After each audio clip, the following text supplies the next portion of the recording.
Ia dikenal sebagai dermawan rajin ke masjid, suka menikahi janda-janda miskin, bahkan sering disebut Pak Haji Jakfar paling mulia di kampung.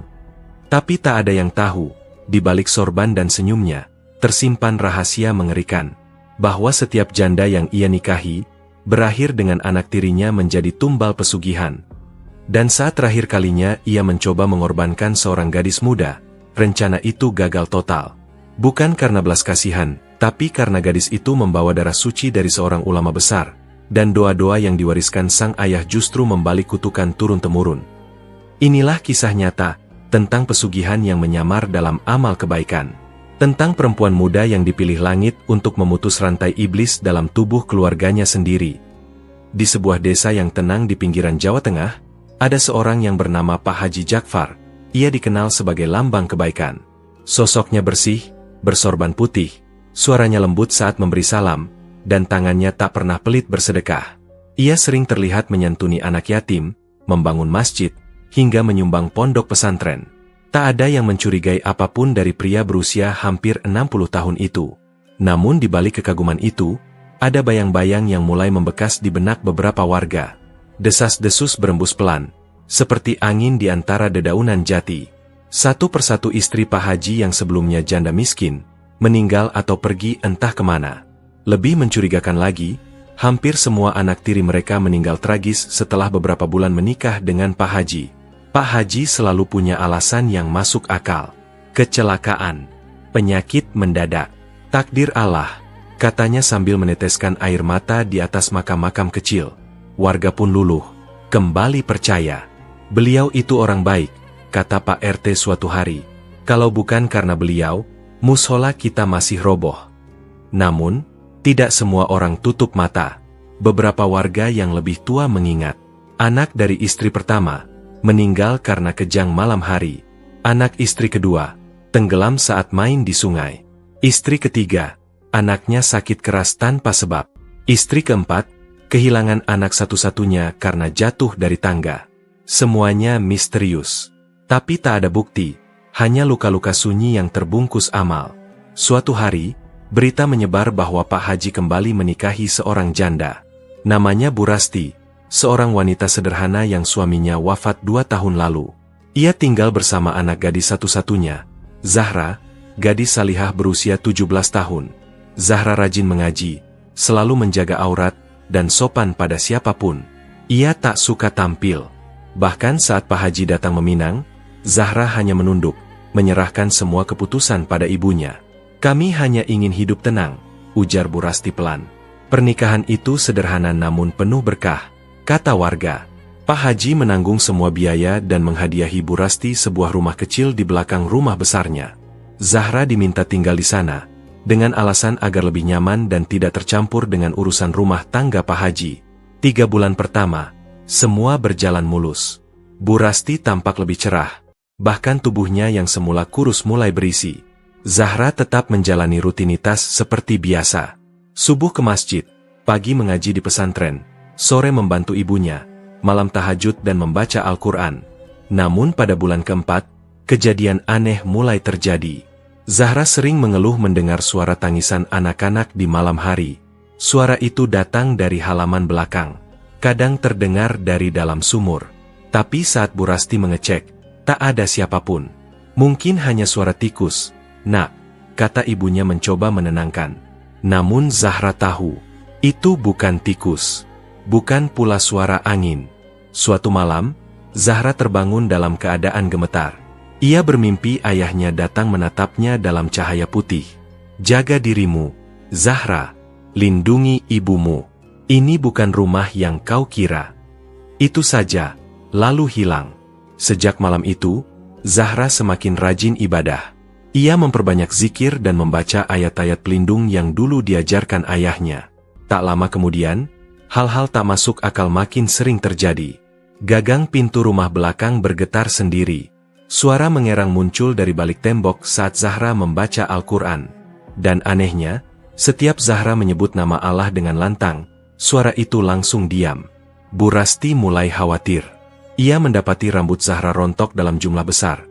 Dan satu malam, hidung Zahra mengeluarkan darah meski tidak sakit. Namun Zahra meyakinkan ibunya bahwa ia baik-baik saja.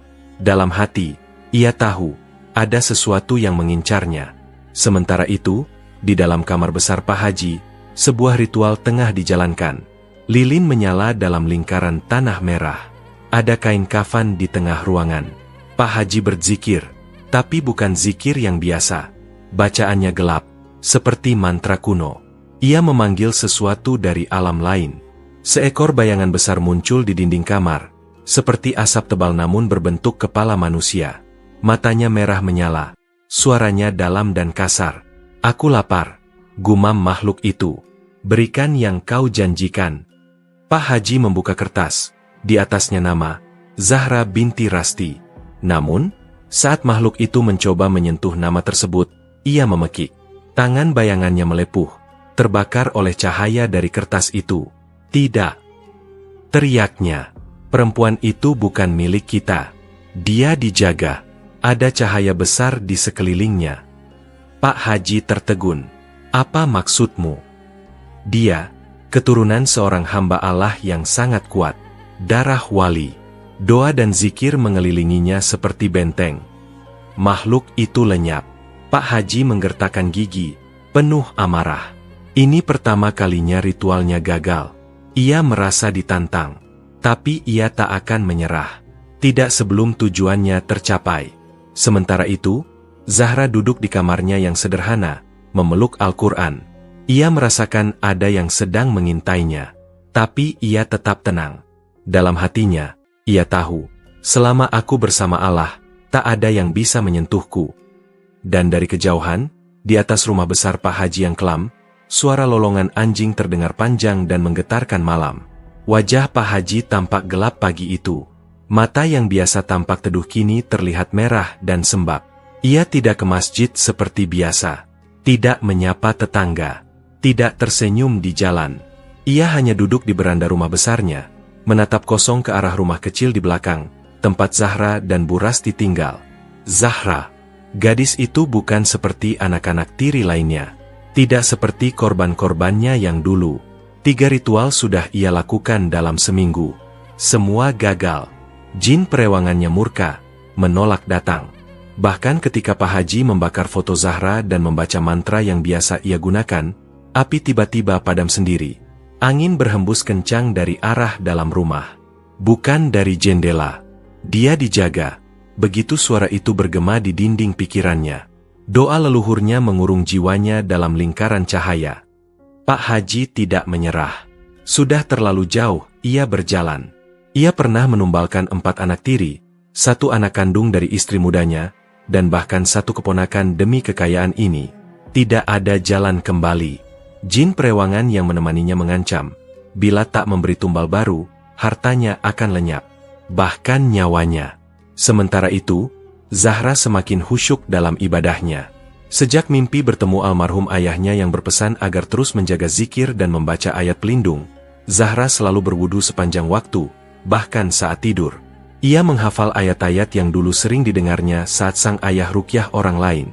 Bu Rasti sempat khawatir dengan perubahan anaknya. "Kenapa tidurmu di atas sajadah, Nak?" "Biar kalau Allah panggil, aku sudah bersih, Bu," jawab Zahra tenang. Jawaban itu membuat Bu Rasti terdiam lama. Hatinya mulai resah. Pak Haji memang tampak baik, tapi ada hal-hal kecil yang perlahan menumbuhkan rasa curiga. Seperti malam kemarin, saat ia hendak mencuci baju dan melihat sesajen kecil tersembunyi di bawah kolong tempat tidur suaminya. Kelapa gading, bunga 7 rupa, dan sehelai rambut panjang yang mirip dengan rambut Zahra. Malam itu, Bu Rasti pura-pura tidur. Ia menyelinap ke ruang belakang rumah utama. Di sana ia mendengar Pak Haji bicara sendiri.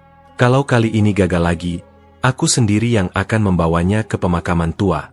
Dia harus jadi tumbal." Lalu terdengar suara tawa. Tapi suara itu bukan suara Pak Haji. Suaranya berat, seperti suara 2 orang dalam satu tubuh. Bu Rasti menahan nafasnya. Tangannya gemetar. Tapi sebelum ia sempat pergi, Pak Haji muncul dari balik pintu dan menatap tajam. "Sudah lama kamu di sini?" Bu Rasti gugup. Aku haus." Pak Haji tersenyum, tapi matanya dingin. "Besok malam, ajak Zahra makan malam di rumah besar.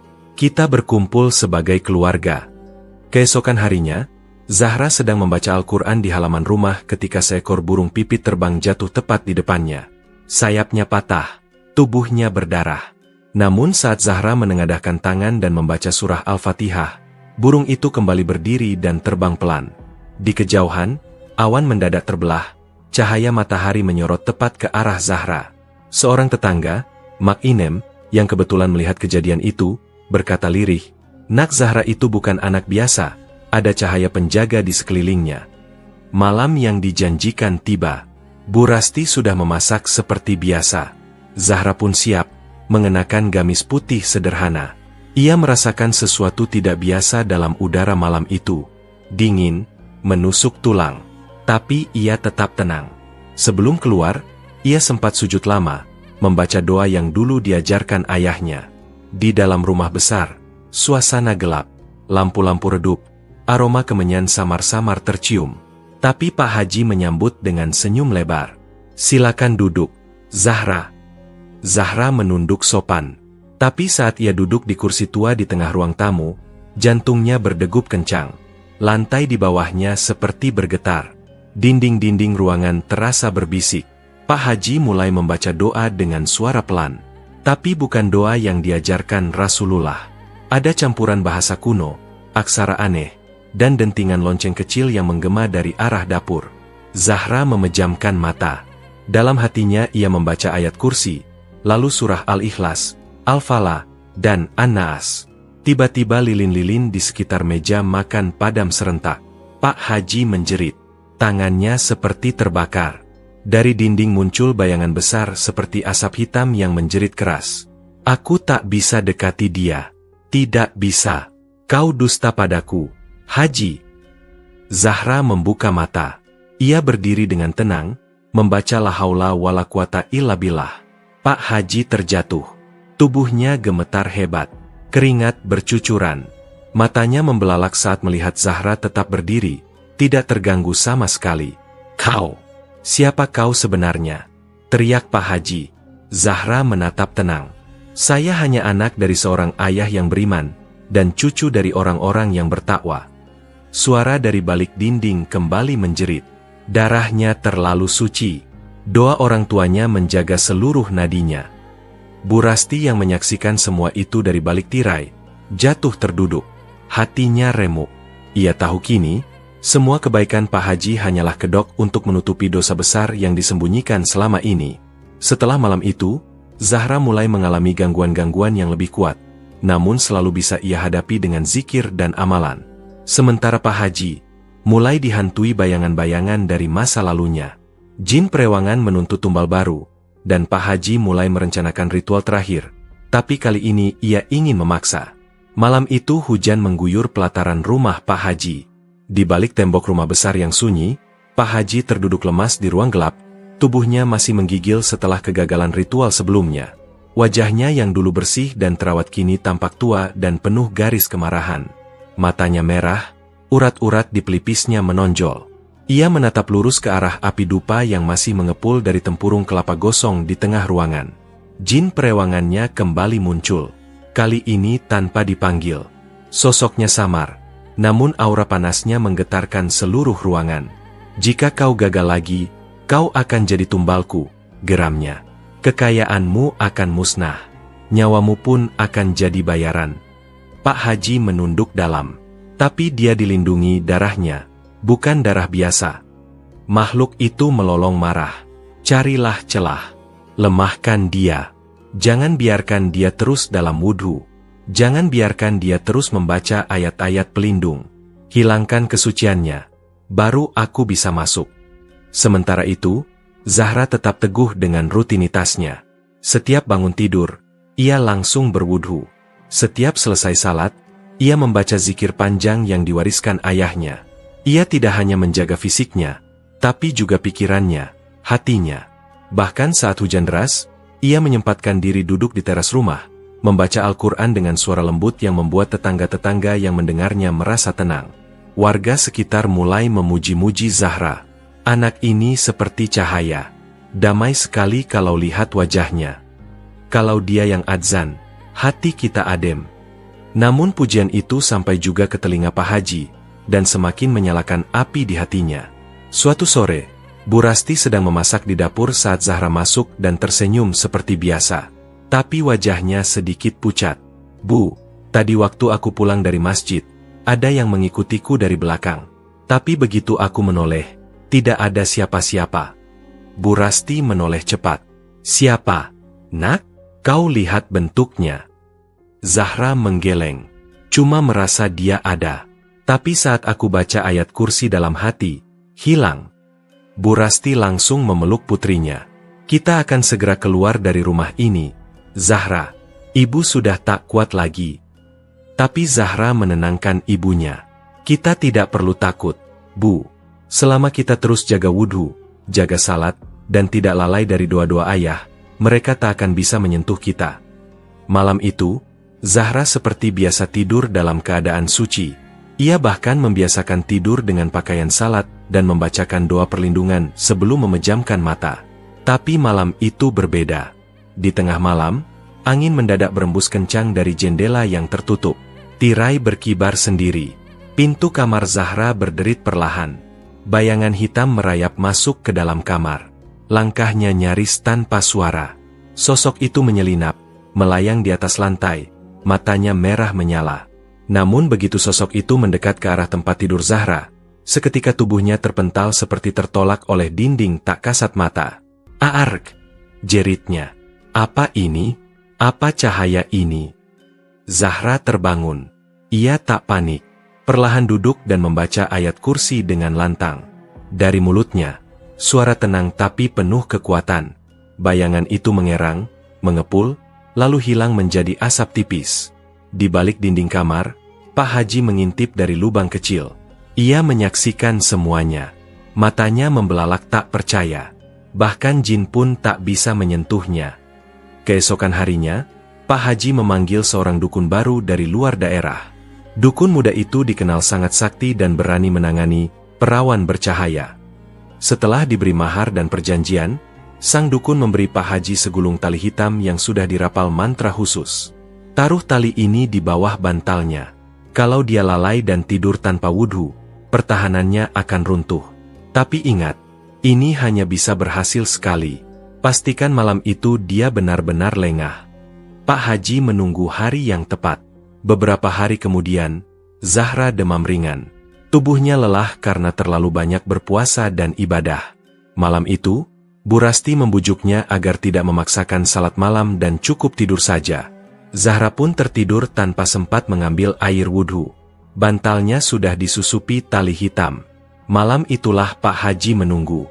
Tepat pukul 2 dini hari, suara lolongan anjing terdengar dari kejauhan. Udara tiba-tiba membeku. Di kamar Zahra, tali hitam mulai mengepulkan asap. Sosok bayangan muncul lagi dari balik langit-langit. Merayap turun. Kali ini lebih berani, lebih cepat. Namun sesaat sebelum ia menyentuh Zahra, tiba-tiba Zahra mengigau dalam tidurnya. "Allahumma inni a'udzubika min syarri ma halak." Tangan hitam itu langsung terbakar. Sosok itu meraung dan menghilang kembali. Zahra terbangun dengan keringat dingin, langsung mengambil air wudhu di kamar mandi. Di ruang sebelah, Pak Haji marah besar. Ia merobek tali itu dan menginjaknya. Kenapa selalu gagal? Bayangan jin muncul kembali. Kini lebih lemah, lebih ketakutan. "Kami tak bisa menyentuhnya, Haji. Dia tak sendiri. Dia dilindungi. Doa-doa keluarganya hidup di sekelilingnya. Ada penjaga di tiap gerak nafasnya." Pak Haji terdiam. Nafasnya memburu. Tapi dalam hatinya, ia belum menyerah. "Aku akan mengurungnya. Dan jika perlu, aku akan seret dia sendiri ke tempat pemakaman untuk dijadikan tumbal." Sementara itu, Zahra duduk di teras menjelang subuh. Ia menatap langit dan berkata pelan, "Ayah, jika ini ujian dari Allah, aku siap. Tapi jagalah ibu, jangan biarkan dia jadi korban." Dari langit yang masih gelap, suara adzan pertama terdengar. Dan dari balik semak halaman, seekor kucing putih dengan mata biru muncul, duduk tenang di hadapan Zahra, seolah ikut berjaga. Pak Haji mulai menyusun rencana menculik Zahra untuk ritual puncak di malam Jumat Kliwon. Pagi itu, Zahra duduk di serambi rumah, tangannya memegang mushaf kecil bersampul hijau tua. Matanya sembab. Ia baru saja selesai membaca surah Al-Baqarah ayat 255 dan 285-286, ayat-ayat pelindung yang diajarkan mendiang ayahnya. Angin berhembus lembut, seolah mengusap rambutnya yang tertutup rapat oleh kerudung. Setelah kejadian semalam, Zahra merasa waktunya semakin dekat dengan bahaya. Tapi ketakutan itu tidak ia lawan dengan marah, apalagi dendam. Ia lawan dengan ibadah, dengan zikir, dengan keyakinan bahwa Allah tidak akan membiarkan hambanya yang ikhlas dianiaya oleh kebatilan. "Bapak," bisiknya lirih, "aku masih ingat semua yang kau ajarkan. Insya Allah, aku akan menjaganya." Beberapa tahun silam, sebelum ayah Zahra wafat karena sakit paru-paru yang dideritanya, ia memanggil putrinya ke serambi rumah. Zahra masih berusia 13 tahun saat itu. Ayahnya duduk bersandar di kursi kayu. Tubuhnya ringkih namun wajahnya tetap teduh. Udara sore hari itu lembab, diselingi suara burung perenjak yang bertengger di pohon mangga. "Zahra," suara sang ayah pelan, nyaris seperti bisikan, "Bapak tak lama lagi akan pergi. Tapi Bapak tidak takut. Yang Bapak khawatirkan, kamu dan ibumu." Zahra menahan tangis. Ia memeluk ayahnya erat. "Aku kuat, Pak. Aku akan jaga ibu." Ayahnya tersenyum tipis. "Bapak sudah siapkan doa-doa, amalan. Bacalah setiap selesai salat. Jangan pernah tidur tanpa wudhu. Jika kamu bermimpi didatangi Bapak, itu berarti ada peringatan." Dari balik tasbih tuanya, sang ayah menyerahkan secari kertas berisi amalan wirid. Ada ayat kursi, 3 surah terakhir, dan doa-doa pelindung yang biasa dibaca para ahli hikmah. Doa-doa ini bukan sembarangan. Ini warisan dari kakekmu, yang juga seorang kiai. Dalam darahmu mengalir amanah. Zahra mengangguk. Saat itu ia belum sepenuhnya mengerti. Tapi kini, ia sadar, semua itu bukan sekadar pesan. Itu tameng. Itu benteng dari sesuatu yang tak terlihat, tapi nyata mengincarnya. Sementara itu, di rumah utama, Pak Haji sedang merapikan sebuah keranjang rotan besar. Di dalamnya, selendang putih, tali pengikat, dan potongan kain kafan baru. Di ujung ruangan, dukun muda berdiri dengan ekspresi cemas. "Ini malam Jumat Kliwon, Haji," katanya. "Jika kau tak bertindak malam ini, kekayaanmu akan mulai surut. Perewanganmu sudah mulai menggerogoti dari dalam." Pak Haji mengangguk. "Malam ini, Zahra harus jadi milik kita." Siangnya, Bu Rasti mengajak Zahra ke rumah saudara jauhnya, Bu Murni, untuk berkunjung sejenak dan mencari ketenangan. Tapi saat mereka hendak pulang, seorang kakek yang duduk di warung dekat jalan desa memanggil Zahra. "Enduk, sebentar." Zahra menghampiri dengan sopan. "Inggih, Pak." Kakek itu menatap matanya dalam-dalam. "Jagalah diri baik-baik, Enduk. Kau dikelilingi cahaya, tapi juga dikelilingi mata-mata kegelapan. Jangan lengah. Malam ini, bacalah doa bapakmu lebih banyak." Zahra tertegun. Ia tidak mengenal kakek itu. Bahkan saat menoleh ke ibunya, dan kembali ke arah pria tua itu, kakek itu sudah tak ada. Kosong. Hanya bangku kayu. "Pak," gumam Zahra lirih. Tapi ia mengerti, itu bukan orang biasa. Menjelang malam, Zahra sengaja tidak makan banyak. Ia ingin salat malam dengan tenang, tidak dalam kondisi kantuk berat. Ia membaca semua wirid yang diajarkan ayahnya, lalu tidur dalam keadaan suci. Namun di tengah malam, suara kayu berderit terdengar dari atap rumah. Bu Rasti yang tidur di kamar sebelah pun ikut terbangun. Tiba-tiba jendela kamar Zahra terbuka sendiri. Angin masuk, membawa aroma kemenyan dan bunga melati yang sangat menyengat. Zahra membuka matanya perlahan. Tapi sebelum ia bangun sepenuhnya, seseorang membekap mulutnya dari belakang. "Diam! Jangan teriak!" bisik suara berat. "Pak Haji." Zahra meronta, namun tubuhnya lemas. Pak Haji telah meniupkan sesuatu ke wajahnya. Mantra penenang. Tapi kekuatannya tidak penuh. Zahra masih bisa membaca zikir dalam hati. "Ya Allah, Ya Kudus, Ya Hafid." Pak Haji mengangkat tubuh Zahra ke dalam keranjang. Ia menutupnya dengan kain hitam dan segera memanggil dukun yang telah menunggu di halaman. Malam ini, di pemakaman tua di batas desa. Namun, saat mereka hendak melangkah keluar rumah, keranjang itu tiba-tiba bergetar hebat. "Ada apa ini?" seru Pak Haji. Dari dalam keranjang, suara zikir bergema. Bukan suara Zahra, tapi suara pria dewasa. Suara itu mirip dengan suara, "Ayah Zahra, jangan kau sentuh darahku, jangan kau dekatkan dengan kegelapan." Dukun itu gemetar. "Haji, itu bukan suara anak gadismu. Itu suara penjaga gaib. Kita dalam bahaya." Pak Haji panik. Ia membuka keranjang. Tapi Zahra sudah duduk di dalamnya. Matanya terbuka, menatap langsung ke arahnya.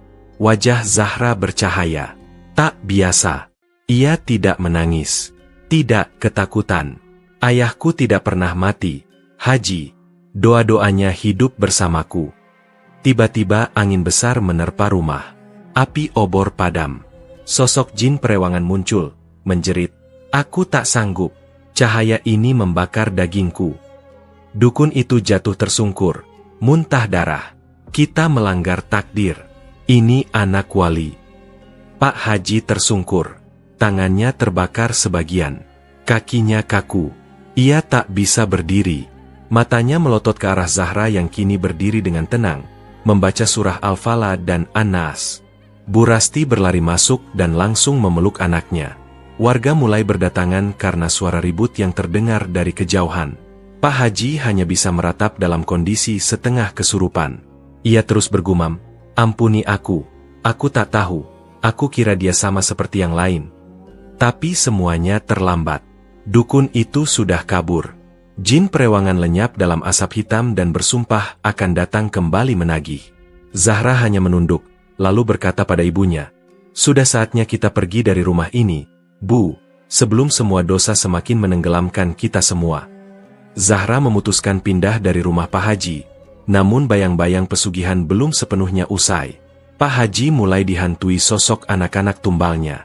Sudah 3 hari sejak kejadian malam Jumat Kliwon yang mengguncang rumah besar itu. Zahra dan Bu Rasti memilih meninggalkan rumah Pak Haji, tinggal sementara di rumah kerabat dekat masjid. Zahra tetap tenang, terus menjaga wudhu, ibadah, dan menghabiskan waktu di musala kecil yang kini terasa jauh lebih hangat daripada rumah suaminya yang dulu. Namun di rumah besar itu, kehampaan mulai meraja. Tak ada lagi suara tadarus atau salam Pak Haji yang biasa disapa warga. Tak ada lagi derma dan santunan. Rumah itu sunyi, dingin, dan menakutkan. Pak Haji mengurung diri di kamar utama. Wajahnya pucat. Matanya cekung seperti tak tidur bermalam-malam. Ia terus meracau dalam tidur, menggertakkan gigi, dan mengigau menyebut nama Zahra berulang-ulang. "Zahra, cahaya, cahaya, jangan bakar aku." Dari luar kamar, pembantunya yang setia, Embok Nah, mendengar suara Pak Haji tertawa sendiri. Tertawa panjang dan berat seperti bukan suara manusia. Saat Embok Nah memberanikan diri mengintip dari celah pintu, ia melihat Pak Haji duduk di lantai, menatap langit-langit sambil mencakar-cakar kulitnya sendiri. Di depan Pak Haji, tergambar simbol aneh yang terbuat dari darahnya sendiri. "Ya Allah Gusti, ini bukan Pak Haji lagi," bisik Embok Nah dengan gemetar. Malam itu, Zahra merasakan firasat buruk. Dalam tidurnya, ia bermimpi berada di tengah tanah lapang. Di sekelilingnya, banyak anak kecil mengenakan kain putih, wajah mereka pucat dan kosong. Mereka memanggil lirih, "Zahra, tolong kami, tolong bebaskan kami." Lalu di kejauhan, muncul sosok ayahnya, tersenyum lembut. Ia berkata pelan, "Anakku, Pak Haji kini di ujung kehancuran. Bukan kamu yang harus membalas, tapi doakan dia agar bertobat. Hanya dengan taubat, ruh anak-anak itu bisa tenang." Zahra terbangun dengan mata basah. Ia segera mengambil air wudhu dan salat malam, berdoa lama. Ia sadar, ini bukan hanya tentang dirinya lagi. Ini tentang ruh-ruh tak bersalah yang menjadi korban kerakusan manusia berjubah amal. Keesokan paginya, kabar mengejutkan beredar. Pak Haji kesurupan saat salat subuh di masjid. Ia jatuh tepat di sujud pertama, lalu berteriak keras di tengah saf jamaah. Warga panik. Suaranya berubah-ubah, kadang seperti anak kecil menangis, kadang seperti suara tua yang melolong. "Aku lapar. Aku tak dapat tumbal. Kenapa cahaya itu mengusirku?" Ustadz Hasan, imam masjid, langsung meminta warga membaca ayat kursi bersama-sama. Pak Haji menggelepar, lalu pingsan di tempat. Ia dibawa pulang ke rumah besarnya, dan mulai diruqyah. Saat proses ruqyah dimulai, tubuh Pak Haji kembali meronta hebat. Suara makhluk lain berbicara melalui mulutnya. Aku telah diberi 7 tumbal, dan 1 yang gagal. Kau berjanji, Haji, tapi dia dijaga cahaya dari 7 arah langit. Ustadz Hasan membaca Al-Baqarah ayat 286 dengan lantang. Tubuh Pak Haji mendadak mengejang lalu menangis terisak seperti anak kecil. Maafkan aku hilaf. Aku hanya ingin dihormati, dihargai, aku ingin kaya, aku lelah miskin. Berita itu menyebar cepat ke warga desa. Banyak yang tak percaya. Pak Haji yang selama ini mereka anggap tokoh dermawan dan panutan, ternyata menyimpan sisi gelap yang tak pernah mereka duga. Bu Rasti, mendengar itu dari tetangga, hanya bisa menunduk. Hatinya remuk, namun ia tidak menyimpan dendam. Zahra pun hanya diam. Ia tahu, ini sudah menjadi takdir. Dan mungkin, semua ini justru jalan menuju pengampunan, jika Pak Haji benar-benar ingin kembali ke jalan yang benar. 3 malam setelah kejadian itu, Pak Haji memanggil Zahra dan Bu Rasti. Dengan tubuh lemas dan wajah penuh luka cakaran, ia bersimpuh di hadapan mereka. Di matanya tak ada lagi kesombongan atau tipu daya. Yang ada hanya air mata dan sesal mendalam. Zahra, Bu Rasti, aku minta maaf. Semua tuduhan itu benar. Aku telah menumbalkan anak-anak dari istri-istriku. Aku bodoh. Aku terlena oleh tipu daya jin. Aku kira aku bisa membeli kehormatan dengan darah. Zahra menatapnya dalam diam, lalu berkata lembut, Pak Haji, Allah Maha Pengampun. Tapi taubat bukan hanya dengan air mata. Hancurkan perjanjianmu. Hentikan semua kebohongan. Dan kembalikan amal itu ke tempat yang benar. Pak Haji mengangguk gemetar. Bimbing aku, tolong bimbing aku ingin lepas. Ustadz Hasan kemudian datang dan memimpin pembakaran semua benda pesugihan yang dimiliki Pak Haji. Sesajen, kain kafan, keris, dan kitab ritual. Api berkobar di halaman rumah besar itu, disaksikan warga yang mulai berani mengungkap semua yang pernah mereka curigai tapi simpan dalam hati. Saat api membakar barang-barang itu, terdengar raungan panjang, seperti jeritan anak-anak kecil yang akhirnya dibebaskan dari belenggu gaib. Zahra hanya memejamkan mata, dan tersenyum haru. Semoga mereka kini tenang, ya Allah. Namun, saat malam tiba, Pak Haji kembali mengigau. Ia bermimpi duduk di sebuah ruangan gelap, dikelilingi sosok-sosok anak kecil yang dulu menjadi tumbalnya. Mereka tidak marah, tapi juga tidak tersenyum. Salah satu dari mereka berkata, Engkau sudah melepas kami, tapi hidupmu belum kau bersihkan. Sisa waktu yang kau punya, gunakan untuk menebus semuanya. Pak Haji terbangun dengan nafas memburu. Ia tahu, ia telah mengusir jin, tapi dosa masih membelenggu. Taubatnya baru dimulai. Pak Haji bertekad menebus dosanya, namun sisa-sisa kegelapan belum benar-benar hilang. Sementara itu, Zahra mulai bermimpi aneh tentang desa yang akan dilanda bencana spiritual akibat kutukan pesugihan lama yang belum dituntaskan. Setelah malam ruqyah besar yang menghancurkan semua benda pesugihan milik Pak Haji, suasana desa mulai terasa lebih terang. Rumah Pak Haji yang selama ini tertutup dan mencekam, mulai terbuka. Ia tak lagi menyembunyikan diri. Bahkan, ia memohon maaf dari rumah ke rumah, mencium tangan anak-anak yatim, dan mengembalikan sebagian harta kepada keluarga-keluarga yang dulu ia manfaatkan. Namun bagi Zahra, semua itu belum selesai. Ia mulai mengalami mimpi-mimpi aneh lagi. Mimpi yang tidak hanya menyampaikan pesan, tapi juga seperti peringatan. Malam pertama setelah Pak Haji bertobat, Zahra bermimpi berjalan di tengah hutan tua yang rimbun dan berkabut. Di sana, ia melihat sebuah batu besar berlumur darah tua. Di atasnya berdiri seorang pria bertudung hitam, tertawa sambil memeluk tubuh kecil seorang anak. Masih banyak yang belum selesai, ucap sosok itu. Tumbal harus dibayar lunas. Perjanjian lama belum semua dihapus. Zahra terbangun dengan dada sesak. Ia langsung mengambil air wudhu dan salat 2 rakaat.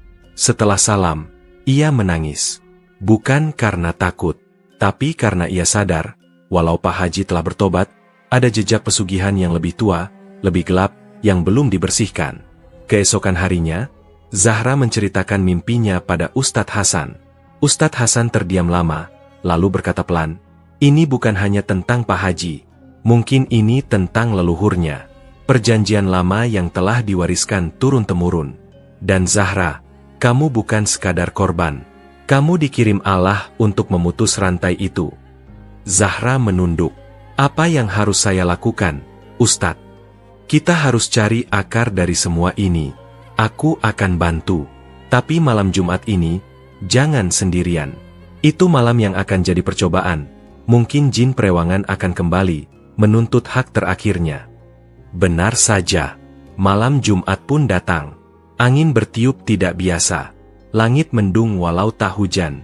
Warga desa yang peka mulai merasakan gelisah tanpa alasan. Ayam jantan berkokok pukul 1 malam. Anjing melolong dari arah kebun belakang. Dan di dalam rumah besar, Pak Haji kembali mimpi buruk. Dalam mimpinya, ia ditarik ke sebuah goa tua oleh tangan-tangan kecil. Di dalam goa itu, ada api besar, dan di tengah api, kursi batu dengan ukiran kepala kambing. "Aku belum kenyang," jerit suara yang keluar dari kursi itu. "Darah yang kau tumpahkan belum cukup. Keturunanmu akan kutagih." Pak Haji terbangun dengan teriakan panjang. Darah keluar dari telinganya. Tubuhnya panas tinggi, tapi tak ada demam. Seperti terbakar dari dalam. Ustadz Hasan dipanggil malam itu juga. Bersama beberapa jamaah masjid, ia datang dan langsung membaca surah Al-Baqarah di sekeliling rumah. Zahra duduk di ruang tengah, menggenggam tasbih warisan ayahnya. Ia membaca zikir pelindung terus-menerus. Namun dari luar jendela, muncul bayangan, tinggi, kurus, dan matanya merah. Ia berdiri di bawah pohon beringin tua, menatap lurus ke arah Zahra. Makhluk itu mulai melangkah pelan. Tapi setiap langkahnya seolah ditahan. Seperti ada tameng tak terlihat yang menahannya masuk ke pekarangan. Tiba-tiba, makhluk itu mengangkat tangannya, dan berbisik, "Kalau bukan Zahra, maka aku akan ambil yang lain." Tak lama, dari arah belakang rumah, terdengar jeritan anak kecil. Semua orang berlari ke sumber suara. Seorang anak laki-laki bernama Reno, cucu tetangga, ditemukan tergeletak di bawah sumur tua. Tubuhnya kejang, mulutnya mengigau. Bapak tua, mata merah, kursi api. Zahra langsung mendekat dan memeluk Reno. Ia membaca doa-doa pelindung ayahnya dan meniupkan ke ubun-ubun Reno. Perlahan, tubuh bocah itu tenang. Matanya kembali normal. Namun semua orang tahu, ini peringatan. Jin perewangan tidak main-main. Jika tidak bisa menumbalkan Zahra, ia akan menyerang anak-anak lain. Ustadz Hasan lalu menjelaskan sesuatu yang mengejutkan. Dulu, ayah dari kakeknya Pak Haji adalah seorang dukun besar yang pernah membuat perjanjian pesugihan tidak hanya untuk dirinya, tapi untuk seluruh keturunannya. Perjanjian itu harus diperpanjang setiap 2 dekade. Jika tidak, maka yang jadi korban adalah anak-anak kecil di desa ini. Semua orang terdiam. Nafas tercekat. Zahra langsung menatap Ustadz Hasan. "Apa yang bisa saya lakukan?" Ustadz Hasan menatapnya dalam. "Hanya kamu yang bisa memutus. Karena kamu adalah cahaya dari darah orang-orang yang saleh. Doa-doa ayahmu, kakekmu, itu bukan hanya pelindung, tapi kunci. Tapi kamu harus ke tempat asal perjanjiannya dibuat." "Goa batu berdarah itu," bisik Zahra. Ustadz Hasan mengangguk. Sebelum malam usai, Zahra mengunci diri di kamar dan berwudhu. Ia memohon petunjuk. Dalam sujud panjangnya, ia mendengar bisikan lembut dalam hatinya. Besok malam, di batas hutan, akan datang jawaban. Ia bangun dengan mata berkaca. Bukan karena takut, tapi karena merasa ujian yang lebih besar akan segera datang. Dan dari jendela kamarnya, seekor burung hantu berdiri diam, menatapnya seperti penjaga malam. Zahra bersiap menghadapi malam pemutusan perjanjian pesugihan tua di goa terlarang. Tapi siapkah jiwanya menghadapi pertempuran akhir melawan warisan kegelapan? Malam itu, Zahra berdiri di depan cermin kecil dengan tangan gemetar. Ia mengenakan gamis putih yang dulu dijahitkan ayahnya sendiri, yang kini mulai tampak sempit di tubuhnya yang beranjak dewasa. Di lehernya tergantung tasbih kayu cendana milik sang ayah, dan di tangannya tergenggam kitab kecil warisan kakek, berisi doa-doa pelindung dan ayat pembatal sihir. Malam ini, ia akan pergi ke tempat yang telah menanti sejak sebelum ia lahir, Goa Batu Berdarah, lokasi asal mula perjanjian pesugihan keluarga Pak Haji. Zahra, suara Bu Rasti lirih, penuh rasa khawatir. Ibu tidak ingin kehilangan kamu. Ibu sudah kehilangan ayahmu. Tapi, kamu yakin ingin ke sana? Zahra tersenyum tenang. Bu, kalau aku tidak selesaikan ini, bukan hanya ibu yang dalam bahaya. Anak-anak lain juga. Zahra berangkat ditemani Ustadz Hasan dan 2 santri muda. Mereka menyusuri hutan di belakang desa, melewati jalan setapak yang hanya dikenal oleh orang-orang lama. Di tengah hutan, ada sebuah pohon besar yang dipagari dengan bambu dan sesajen tua yang sudah lapuk. Di balik pohon itulah goa itu berada. Sebuah mulut batu selebar 2 meter, menjulang seperti rahang makhluk purba. Aroma besi tua dan darah menguar dari dalam. Suasana menjadi dingin.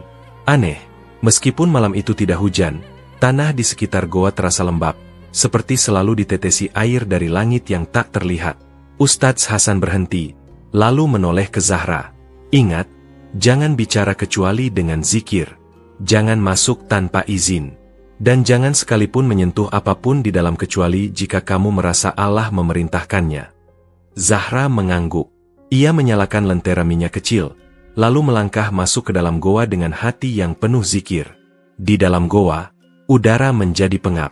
Dindingnya dipenuhi ukiran aneh, gambar kambing, bulan merah, dan manusia tanpa kepala. Ada noda hitam pekat di lantai, jelas bukan lumpur. Semakin dalam Zahra melangkah, lentera di tangannya mulai bergetar, dan suara tangisan anak-anak terdengar dari balik dinding batu. Akhirnya, ia tiba di ujung goa. Sebuah altar batu berdiri di tengah ruangan sempit. Di atasnya terdapat mangkuk tanah liat, terisi darah kering. Di sekeliling altar, terdapat 7 boneka kain lusuh, masing-masing ditusuk jarum hitam, dan pada setiap dada boneka itu tertulis 1 nama. Zahra mendekat.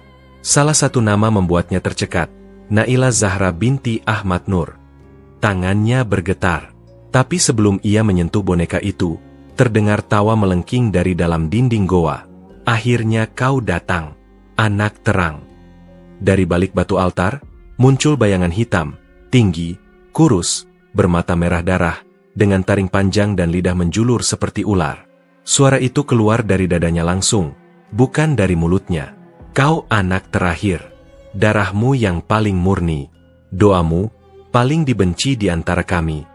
Zahra menutup mata, lalu membaca, Hasbiyallahu la ilaha illahua, alaihi tawakkaltu, wa huwa rabbul arsyil azim. Seketika, udara dalam goa bergetar, cahaya lentera berpendar terang. Boneka-boneka itu mulai terbakar satu persatu. Sosok hitam itu menjerit, jangan, kau hancurkan perjanjian leluhurnya. Zahra melanjutkan bacaan, wa qul ja'al haqqu wa zahaqal batil. Innal batila kana zahuqa. Altar batu mulai retak. Dinding goa mengeluarkan suara gemuruh. Sosok hitam itu meraung keras, lalu mendadak menyatu dengan asap hitam yang terhisap ke tanah. Altar itu pecah, dan semua boneka berubah menjadi abu. Zahra jatuh bersimpuh. Air matanya mengalir deras. Tapi ia tidak lemah. Ia bersujud. Dan dalam sujudnya, ia berbisik, Ya Allah, cukupkan aku dengan cahaya MU. Jadikan aku penghapus jejak kemungkaran mereka. Ustadz Hasan masuk dan segera memapah Zahra keluar. Di luar goa, cahaya rembulan yang sejak tadi tertutup awan tiba-tiba memancar. Suara malam kembali normal, tidak ada lagi lolongan, tidak ada desis angin jahat. Hutan terasa tenang, seperti baru selesai dimandikan hujan rahmat. Dalam perjalanan pulang, Zahra memandangi langit dan berbisik lirih. Ini belum akhir, masih ada luka yang harus sembuh. Sementara itu, di rumah besar, Pak Haji terbangun dari tidurnya dengan nafas terengah-engah. Ia bermimpi bertemu anak-anak yang dulu ia tumbalkan. Tapi kali ini, mereka semua tersenyum. Salah satu dari mereka berkata, kami sudah dimaafkan oleh Allah. Sekarang, giliranmu minta ampun. Pak Haji menangis keras malam itu. Tangis penyesalan yang benar-benar datang dari hati terdalam.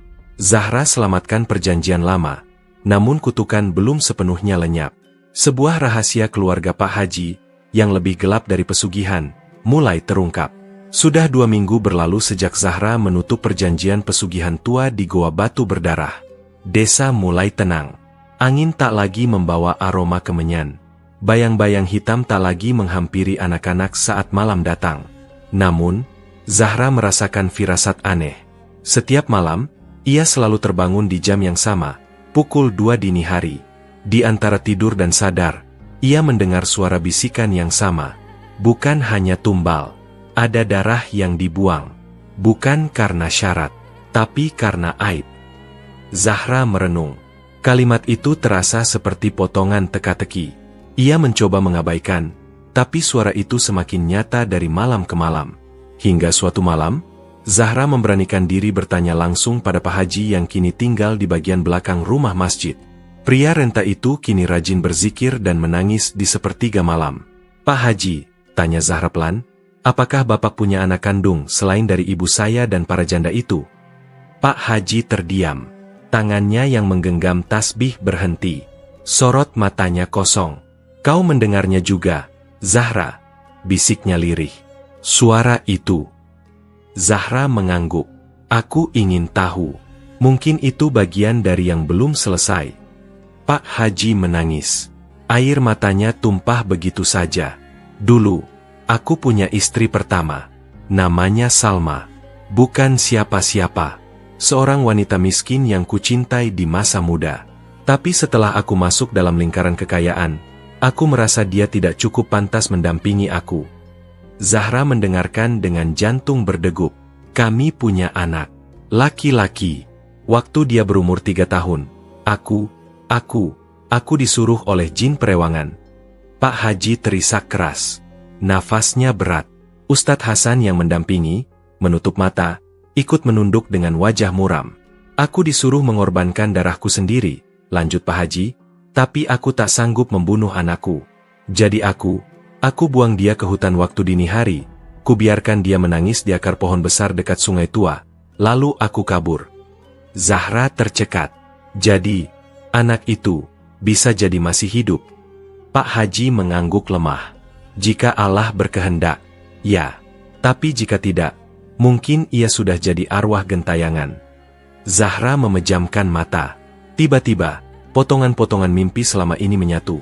Anak laki-laki yang memanggil dari balik pepohonan, tangisan kecil di jam 2 dini hari, suara rintihan yang tak pernah meminta ampun, hanya ingin diingat. Ia sadar, yang belum selesai bukan hanya soal perjanjian, tapi soal aib, luka, pengkhianatan darah sendiri. Keesokan harinya, Zahra, Ustadz Hasan, dan 2 pemuda desa berangkat ke hutan di sisi sungai tua. Mereka menyusuri jalur yang dulu dianggap angker dan ditabukan warga. Tempat itu dikenal sebagai akar arwah, sebab sering terdengar suara anak kecil menangis saat malam bulan mati. Dan benar saja, saat mereka tiba di tempat yang disebutkan Pak Haji, suasana berubah drastis. Udara lebih dingin, tanahnya lembek, seperti selalu basah. Dan di bawah akar pohon besar yang melilit batu, ada sebuah mainan kayu kecil. Sebuah kuda-kudaan berukir nama, Rizal. Zahra mengangkat mainan itu dengan pelan. Tiba-tiba, angin berputar membentuk pusaran kecil di atas mereka. Daun-daun melayang, dan dari balik pepohonan muncul sosok kabur. Tubuh kecil, rambut acak-acakan, berdiri sambil memeluk diri sendiri. Zahra menahan air mata. "Rizal," bisiknya. Sosok itu menoleh. Wajahnya pucat, matanya kosong. Tapi saat melihat Zahra, ada cahaya kecil menyala di irisnya. "Ayah?" Suara lirih itu membuat semua merinding. Zahra mendekat, lalu membuka buku doa kecilnya.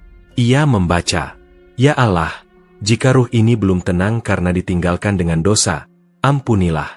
Jika ruh ini menunggu pengakuan dan maaf, jadikan kehadiran kami sebagai penebus luka." Sosok itu perlahan menghilang. Angin tenang kembali. Suasana menjadi damai. Di bawah akar pohon, mereka menggali sedikit, dan menemukan sebuah baju kecil yang telah rapuh. Zahra menggenggamnya dengan hati hancur. Malam itu, Pak Haji duduk di beranda rumah masjid, lalu berkata lirih kepada langit, "Rizal, maafkan Bapak. Dulu Bapak lebih memilih kekayaan daripada kamu. Tapi sekarang, Bapak rela miskin, asal kamu tenang. Angin malam berhembus, lembut, tidak lagi menakutkan. Dan untuk pertama kalinya, suara tangisan dini hari tak terdengar lagi. Namun belum selesai semuanya. Zahra kembali bermimpi malam itu. Tapi kali ini bukan tentang arwah. Ia melihat sebuah rumah besar penuh asap. Di dalamnya seorang wanita tua berjubah hitam sedang menyusun boneka tumbal baru. Dan dari mulut wanita itu keluar kalimat yang membuat Zahra menggigil. Jin itu bukan hanya milik Pak Haji. Aku juga pemiliknya. Dan tumbalku adalah kamu, Zahra. Sosok baru muncul. Seorang wanita tua yang ternyata merupakan istri pertama leluhur Pak Haji, penjaga warisan kegelapan yang selama ini bersembunyi. Ia mengincar Zahra sebagai persembahan terakhir. Malam itu, Zahra terbangun dengan peluh dingin membasahi tubuhnya. Nafasnya memburu. Mimpi tadi terlalu nyata. Rumah tua, asap kemenyan yang menyesakan, dan wanita tua berjubah hitam dengan selendang batu hitam yang berpendar merah darah. Wajahnya dipenuhi kerutan tajam, matanya kosong, tapi suaranya menggema hingga ke tulang. Kamu cahaya terakhir. Aku harus memadamkanmu, agar warisan ini tetap hidup. Zahra memejamkan mata sambil menggenggam tasbih warisan ayahnya. Ia sadar, ini bukan mimpi biasa. Ini panggilan dari si pemilik kekuatan sesungguhnya, sumber dari semua perjanjian, tumbal, dan pesugihan yang pernah menjerat Pak Haji. Keesokan harinya, Ustadz Hasan datang membawa sebuah naskah tua, lembaran kuno bertuliskan tangan Arab Pegon yang sulit dibaca. Naskah itu ditemukan di perpustakaan pesantren tua milik mendiang kakeknya Zahra. Ini dokumen paling tua tentang pesugihan keluarga Pak Haji. Dan dari semua informasi, ada satu nama yang terus muncul, ucap Ustadz Hasan. Ia menunjuk satu kalimat dengan tinta merah tua. Nyai Surati, istri pertama Mbah Wiryodimejo, leluhur Pak Haji, menyatu dengan jin pemuja batu hitam. Tak mati, hanya menghilang. Zahra menelan ludah. Berarti wanita itu masih hidup. Bukan hidup seperti manusia, jawab Ustadz Hasan, tapi hidup sebagai penjaga kekuatan hitam yang diwariskan ke seluruh keturunan lelaki keluarga itu. Ia bukan jin, tapi bukan manusia. Ia, penjaga perjanjian darah. Petunjuk berikutnya datang dari mulut orang tak terduga. Embok Nah, mantan pembantu di rumah Pak Haji, yang dulu masih kecil saat Nyai Surati terakhir kali terlihat. Saya masih ingat, waktu saya berumur 9 tahun. Saya pernah diajak ke rumah belakang yang waktu itu tidak boleh dimasuki siapapun. Di situ ada kamar dikunci 2 pintu besi. Dan dari dalam, saya dengar suara nyanyian Jawa yang ngilu sekali. Embok Nah menunduk. Suaranya bergetar. Pak Haji waktu itu masih muda. Dia bilang ke saya, jangan pernah masuk ke kamar itu, Embok. Itu tempat penyimpanan pusaka keluarga. Tapi saya tahu, itu kamar Nyai Surati. Karena setelah malam itu, ada anak yang hilang di desa. Dan besoknya, suara nyanyian itu berhenti. Zahra memejamkan mata. Di mana kamar itu sekarang? Embok Nah menunjuk arah.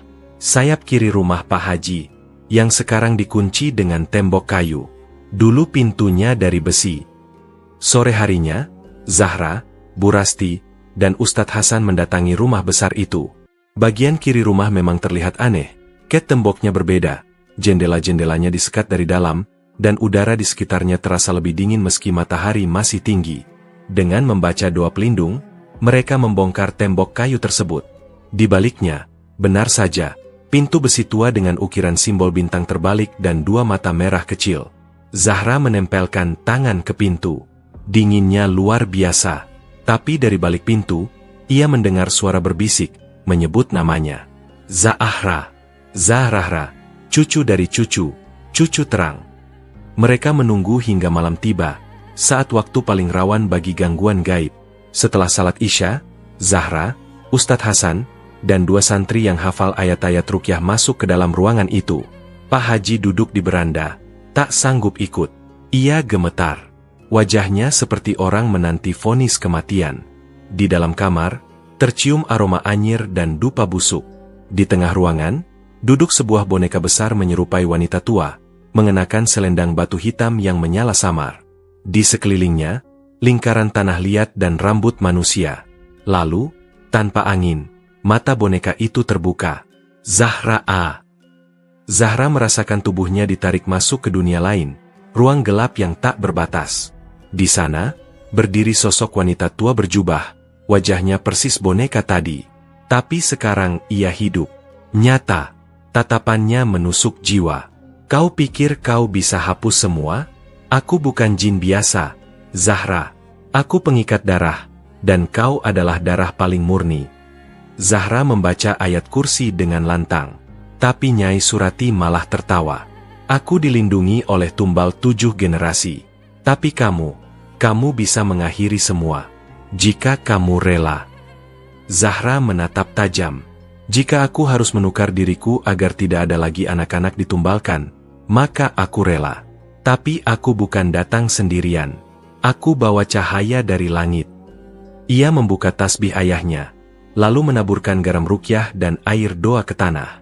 Seketika, tanah berguncang. Cahaya putih menyinari seluruh ruangan. Nyai Surati berteriak, "Jangan, kau buka segel langit." Selendangnya mulai terbakar. Batu hitam itu retak.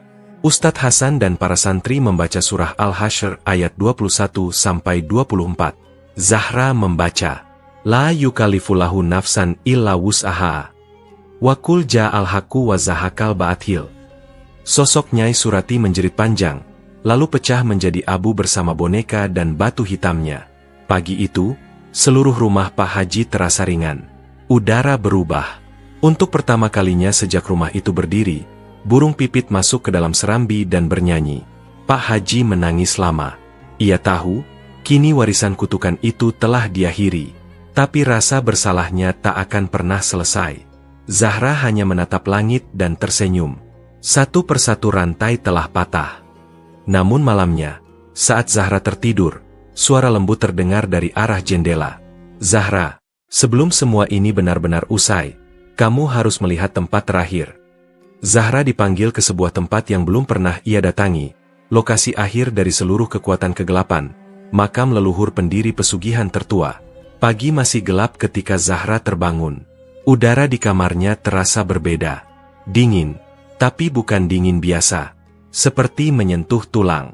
Di balik jendela, angin bertiup dari arah utara, arah yang selama ini dipercaya oleh warga desa sebagai tempat berdirinya makam leluhur pesugihan tertua.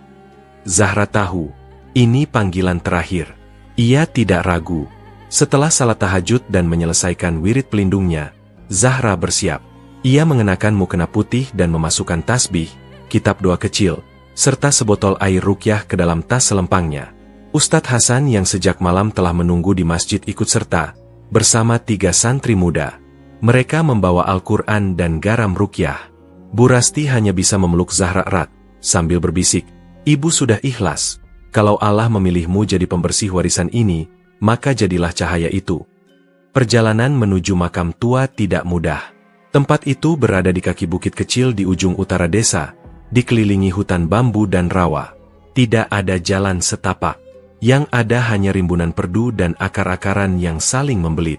Namun anehnya, setiap langkah Zahra terasa ringan, seakan tanah membuka jalan untuknya. Saat mereka tiba, kabut tebal menyelimuti area makam. Batu nisan besar berdiri menjulang, terbuat dari batu hitam tua berlumut, dengan tulisan Arab gundul yang nyaris terhapus waktu. Ustadz Hasan membacakan doa pelindung. Namun, tanah bergetar perlahan, dan dari balik kabut muncul sosok bayangan, tidak berbentuk manusia, tidak pula sepenuhnya jin. Suaranya bergema dari segala arah. "Aku adalah pemula, aku adalah pendiri, aku adalah Mbah Wiryodimejo, leluhur dari segala pesugihan di garis darah ini. Kenapa kau datang, anak cucu cahaya?" Zahra melangkah maju dengan tenang. "Aku datang untuk menutup semua pintu. Warisanmu sudah meracuni 7 generasi. Tidak akan kuteruskan."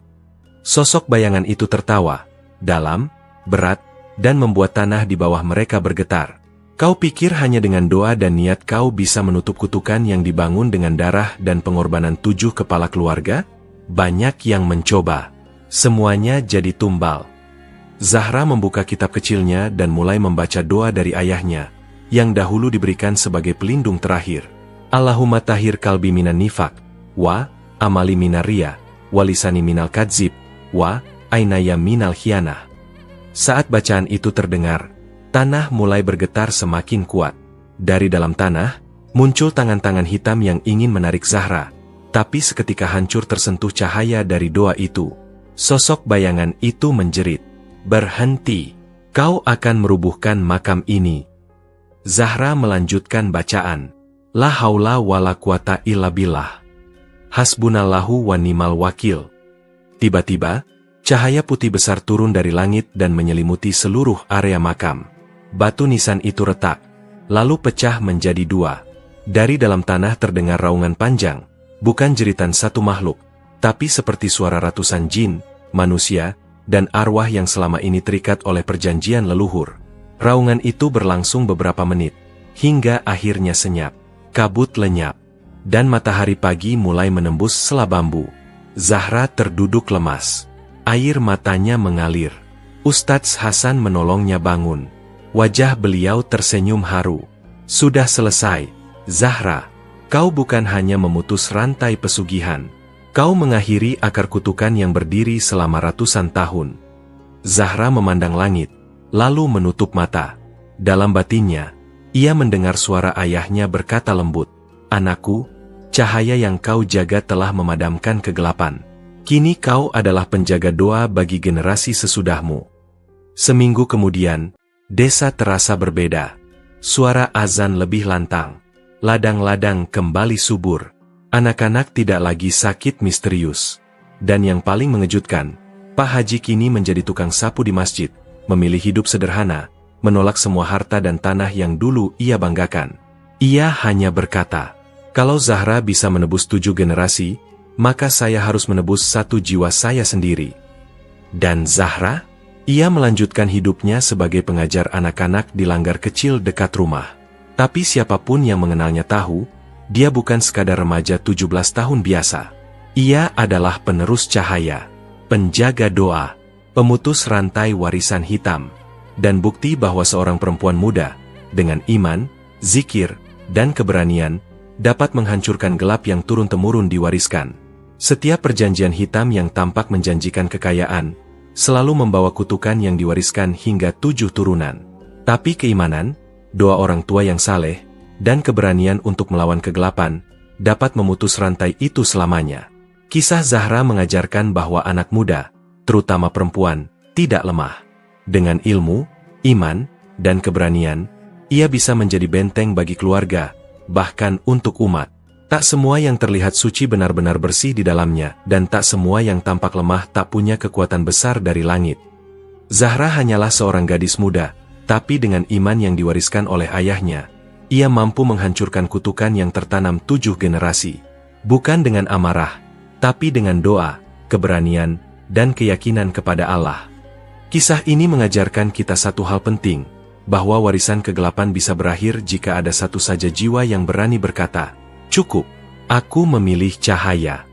Dan ingatlah doa orang tua yang saleh, meski mereka telah tiada, tak pernah mati.